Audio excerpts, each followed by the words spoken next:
shadows flicker between the trees. Dozens of eyes lock on you, strangers, their bows already drawn.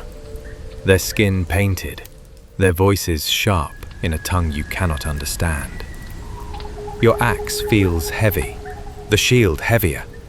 You are outnumbered, 20 to 1, maybe more. The air itself trembles with the sound of arrows not yet loosed.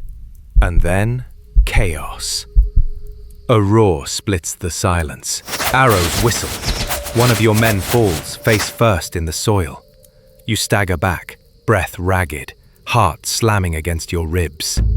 The sagas would later call this place Vinland, a land of promise.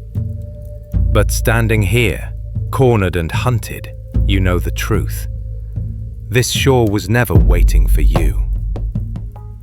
What you are about to hear is the story of that struggle, imagined from the sagas and confirmed by the traces left in the ground.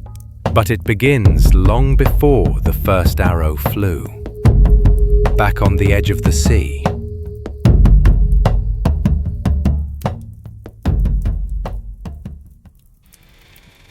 The day your ship leaves shore, the horizon swallows everything.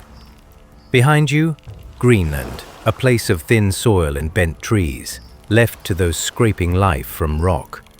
Ahead, only water and sky. The wood creaks beneath the weight of men and supplies. Gulls vanish with the coastline. Soon the world is nothing but grey ocean and shifting wind.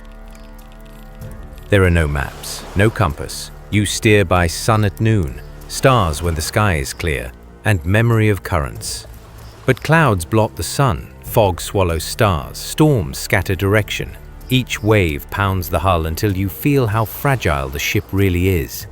Your longship is no fortress, just oak planks, tarred seams and rope. A floating box at the mercy of an Atlantic that does not forgive. One storm can rise in an hour, waves higher than the mast. Water seeps in between boards hammered by hand.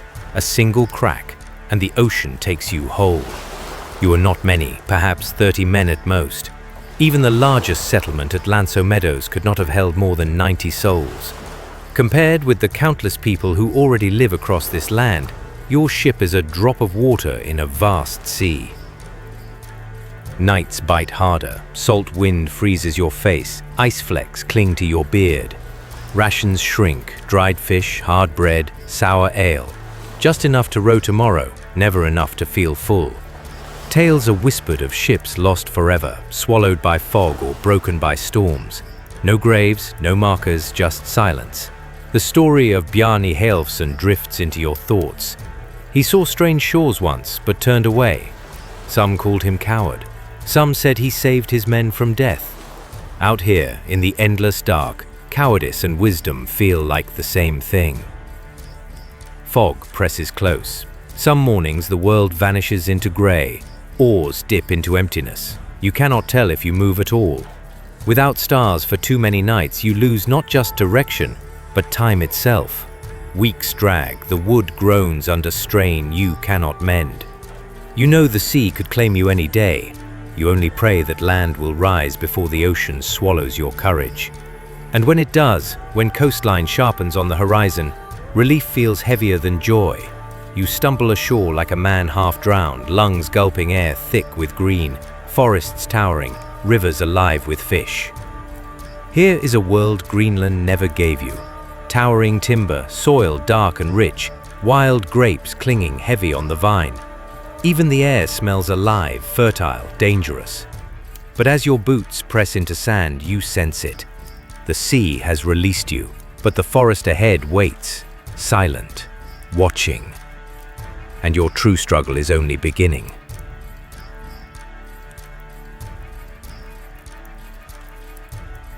Your men spread out across the strand. Some fall to their knees, kissing the sand. Others wander, staring up at trees that seem impossibly tall. The smell of pine, of damp earth, fills your lungs. Rivers sparkle inland. You watch fish leap in silver arcs, as if the water spills life without effort. Grapes and wild plants grow tangled in the undergrowth. For the men of Greenland, used to frost and stone, this feels like stepping into a dream. And yet, the dream carries unease. Walk too far from the beach and the forest presses in. Shadows deepen. Birdsong vanishes. The silence feels thick, as though the trees themselves are holding their breath, listening to you. Your hand lingers on your axe, instinct more than need. Then you notice signs, a faint trail in the dirt where feet have pressed before yours, a fire circle blackened and cold, smoke drifting faintly above the tree line, not Norse smoke. You freeze. This is no untouched wilderness. The sagas gave this land names: Helluland, Markland, Vinland.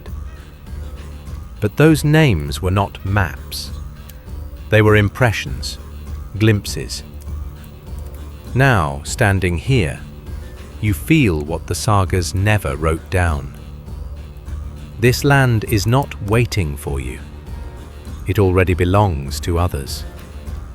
Still, your companions press deeper. They marvel at the soil, the timber, the vines heavy with fruit. In their eyes, you see hunger for more: fields, halls, ships. They speak of building, of farming, of permanence. But the silence does not ease. And though you see no faces yet, you feel them, watching, measuring, deciding. You wonder, when those eyes step into view, will they welcome you or drive you back into the sea?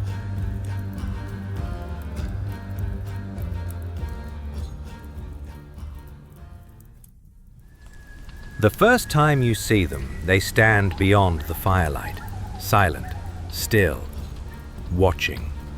Not shadows, not spirits, people.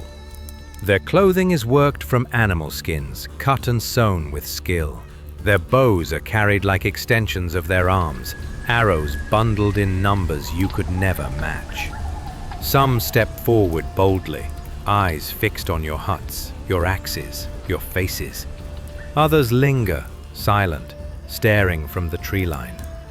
The sagas called them Skralingar, a name carried in ink centuries later. But in this moment, standing across from them, you feel how much is hidden in that single word. Contact begins with trade, a strip of red cloth bright against the grey sea, a bundle of pelts in return, fish fresh caught, swapped for iron nails. Each gesture clumsy, yet each one builds a fragile bridge. For a heartbeat, it seems possible, curiosity instead of hostility. But each day they return, and each day their numbers swell. Tens become dozens, dozens edge toward hundreds. Your small group, barely 70 souls, looks like a pebble beside a river. One accident shatters it. The bull, brought across the sea, breaks loose, roaring, charging. To you it is chaos, but not deadly. To them it is terror, panic, confusion. Bows rise, shouts explode. For a moment, the air shakes with fear. Though blood is not spilled, something more dangerous is lost. Trust. That night you lie awake. The forest presses close. You know they are watching, waiting. And you know, next time, the arrows will fly. Trade was supposed to mean peace. At first, it even felt that way. You hold out a strip of bright red cloth, one of the rarest dyes you carried from Greenland. Red was hard to make, expensive to weave, and for the Norse it symbolized wealth and power. The people of this land, whom later Norse sagas called the Skralingar, stared at it with fascination. That word, Skralingar, was not their real name.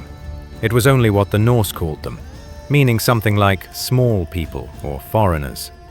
Today, historians believe these were the ancestors of the Beothuk people in Newfoundland, and possibly other indigenous nations further south, depending on which coast the voyagers reached. In return for your red cloth, they hand you furs, thick pelts of beaver, fox, and caribou, animals hunted with skill you could not yet match. Others bring woven baskets filled with berries and roots, or fresh fish glistening as though the river itself had offered them. The Icelandic sagas, the stories of the Norse written down in the 13th century, record these exchanges. According to the saga of the Greenlanders, the locals prized red cloth most of all, even cutting it into strips to tie into their hair. Other records, like the saga of Eric the Red, say the Norse tried to offer milk, which only caused confusion and perhaps sickness, since dairy was not part of the locals' diets. Every meeting carried danger hidden beneath smiles. To you, an iron axe was priceless, able to cut trees for ships or defend a hall. To the people of Vinland, who had used bone, wood, and stone for generations, it was just another tool, useful but not sacred. And with each visit, their numbers grew. Tens became dozens, dozens became scores. They lined the tree lines and riverbanks, standing with quiet confidence in a land they knew as home. Meanwhile, your entire settlement at Lanso Meadow, the only confirmed Norse base in North America, located in today's Newfoundland, held at most 70 to 90 people. Archaeologists know this from the size of its halls and the remains left behind. That meant you were outnumbered before the first quarrel ever began. And then came the first death. The sagas say Thorvald Eriksson, the brother of Leif Erikson, was struck by an arrow. Leif was the famous son of Eric the Red, the explorer who had settled Greenland after being banished from Iceland for killings there. Thorvald had joined his brother's venture into Vinland, but unlike Leif, he never returned. One moment Thorvald was alive, the next he collapsed, pierced through, blood soaking the soil of this new land. The first Norse death in America. Not from storms or hunger, but at the hands of those who already called this place home. Shouts filled the air, arrows hissed down faster than shields could rise. You and your companions scrambled, dragging logs into makeshift barricades. The clash was not battle, it was panic. And just as suddenly as they struck, the locals melted back into the forest. Their knowledge of the land, a weapon sharper than any blade. Archaeology supports these stories. Arrowheads have been found mixed into Norse layers at Lanso Meadows, proof that violence was real. Butternut shells and wood, native to regions much farther south, like the Gulf of St. Lawrence, were also discovered, showing that some Norse pushed deeper inland, into territories far beyond their control. To them, you were not settlers, you were intruders. From that moment, Vinland's forests no longer looked like timber waiting to be cut. They became shadows where enemies could wait. The rivers still carried fish, but each ripple felt like a threat. The sagas remembered this as a cycle. Trade, suspicion, violence, retreat. But for you, living it, there is no cycle, only siege. And deep in your chest, you know the question that everyone else is already asking. How long before this ends in blood and nothing else?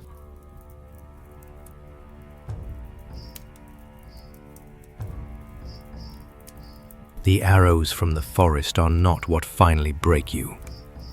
It is the voices inside your own walls. Your settlement is too small. Even at its peak, Lanso Meadows was only a cluster of turf halls and workshops, smithies, storage, and simple dwellings. Archaeologists have confirmed this was no grand colony, only an outpost. 70, maybe 90 people at most. Every person mattered. Every death tore a hole far too wide to close. Leadership was supposed to hold things steady. But Leif Erikson, the explorer celebrated for finding this land, never stayed to lead it. He had sailed back to Greenland. Leadership instead fell to Thorfinn Karlsefni, a wealthy Icelandic trader and navigator who married into Eric the Red's family. He tried to build a stable colony, bringing not only warriors but families, women and children. Proof that this was meant to be more than a raid. But leadership divides as quickly as it unites. Some respected Karlsefni's caution. Others whispered he was too rigid, too slow, unfit for a land that demanded boldness. Arguments broke out in the halls at night, first in hushed voices, then louder, until the settlement itself felt split between those who wanted to stay and those who wanted to sail back before it was too late. The sagas also mention Freydis Eiriksdottir, daughter of Eric the Red and sister of Leif. Some versions portray her as ruthless, willing to order killings to seize wealth. Others cast her as fiercely courageous, even standing unarmed before enemies to drive them away. The truth is blurred, but her presence in these stories shows one thing clearly. Divisions inside the Norse ranks were as dangerous as arrows from outside. And then there were the families. Archaeology found spindle whorls, tools for weaving, proving that women were here too, shaping thread for clothing and households. That meant this was not only a war camp, it was an experiment in settlement. But families cannot live on courage. They need bread, warmth, stability, and Vinland gave none of it. Food dwindled. Fishing was uncertain. Hunting failed. Greenland could not resupply. Its soil was thin, its people few. The sailing season across the Atlantic was short, too short to sustain a colony this far away. Every day the settlement frayed further. Tools broke and went unrepaired. Fires burned low. Men muttered about abandoning Vinland altogether. Some clung to pride. Leaving, they said, would dishonor the courage it took to arrive. Others spoke more plainly. Honor does not fill bellies or shield children from arrows. Archaeology confirms what these arguments suggest. No graves were found at Lonso Meadows, meaning no one stayed long enough to bury generations here. The halls show signs of burning, perhaps deliberate, as if the Norse dismantled and abandoned their own outpost. This was not the fall of a town overrun. It was a retreat. So each night, you hear less of ambition and more of farewells. The huts do not look like homes anymore. They look like temporary shelters waiting to be abandoned. And you begin to realize the harshest truth of all. This settlement is not collapsing because of enemies outside. It is collapsing because of cracks inside. The word no one dared to say at first now hangs over the camp like smoke. Leave. It does not come as one order or one decision. It grows slowly, out of hunger, out of fear, out of nights filled with quarrels instead of sleep. To stay means slow death. One man lost to arrows here, another to sickness there. Children wasting under hunger that courage cannot erase. To leave means abandoning Vinland, the land of promise. At first it feels like betrayal. After all, this place held things Greenland never could. Trees tall and straight enough to build ships and halls, rivers bursting with fish, wild grapes so rich the sagas named the land after them. To the Norse, who came from Iceland's volcanic stone and Greenland's frozen soil, Vinland looked like paradise. To leave it behind felt like spitting out a dream. But dreams do not replace supplies. Greenland, founded by Eric the Red after his banishment from Iceland, was already fragile, home to only a few thousand scattered across 2 fjords. It could not send steady aid across the Atlantic. The sailing season was too short, the voyages too long. Every ship to Vinland was a gamble against storms and distance. Even climate turned against you. Archaeologists studying tree rings and ice cores show that around this time, the medieval warm period, a phase of warmer weather that made farming in Greenland possible, was beginning to cool. Winters lengthened, storms sharpened, hunts yielded less. The earth itself seemed to warn, you are too far, too fragile, too few. The sagas remember how Thorfinn Karlsefni, the Icelandic trader turned leader, finally ordered retreat.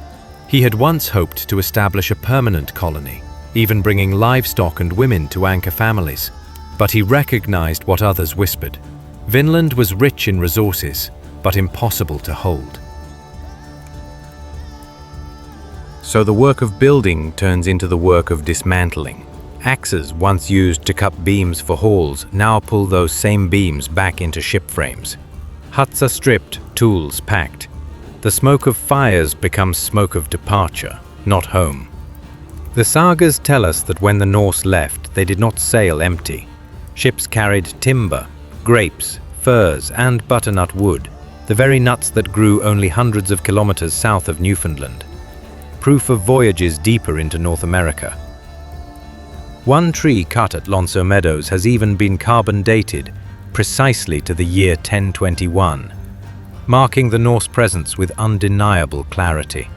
These goods proved Vinland was real, that it was no myth, no exaggeration. And yet the Norse abandoned it anyway, because wealth could not replace safety. Abundance could not overcome isolation.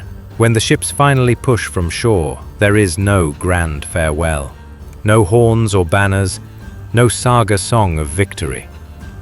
Only the quiet creak of timber, the slap of waves against hulls, and the uneasy silence of men who know they are leaving not in triumph, but in retreat. And as the coast of Vinland shrinks into haze, one truth lingers sharper than iron. You are not driven out by weakness alone, but by the limits of distance, numbers, and time. Courage carried you across the Atlantic, but courage could not make you belong here.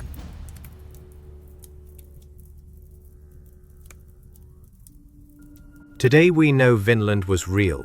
Archaeology at Lonso Meadows, uncovered in the 1960s, shows turf houses, a smithy where iron nails were forged, workshops and tools from a Norse hand. Radiocarbon dating and even tree rings confirm the settlement stood here around the year 1000 CE. The sagas, the saga of the Greenlanders and the saga of Eric the Red, fill in the rest, blending history with memory. They tell of Leif Erikson's discovery, Karlsefni's colony, Torvald's death, and Freydis's fierce presence. They were written down centuries later in Iceland, colored by legend. But when set beside the soil, the iron, the wood, they prove true enough. The Norse did not fail because they lacked skill. They crossed the North Atlantic centuries before Columbus, with only open ships and memory of stars. They carved homes from frostbitten Greenland, traded across Europe, and fought their way through kingdoms and empires. They failed in Vinland because sometimes courage and discovery are not enough. They were too few, too far, too fragile against the peoples who already knew and belonged to this land. That is the real legacy. Not conquest, but contact. The Norse reached North America and met its people. And though their presence here faded, those brief encounters left a mark, in stories, in soil, in the quiet reminder that discovery does not always mean dominion. As you step back from the shoreline in your mind, ask yourself, if this were you, if you had crossed the endless sea, survived hunger and storms, only to find a land that resisted your presence, Would you have stayed? Or would you too have chosen to leave before courage turned to ruin? If this story of Vinland made you pause, share the moment that stayed with you in the comments. And if you'd like to walk through more quiet histories, you're welcome to join me again.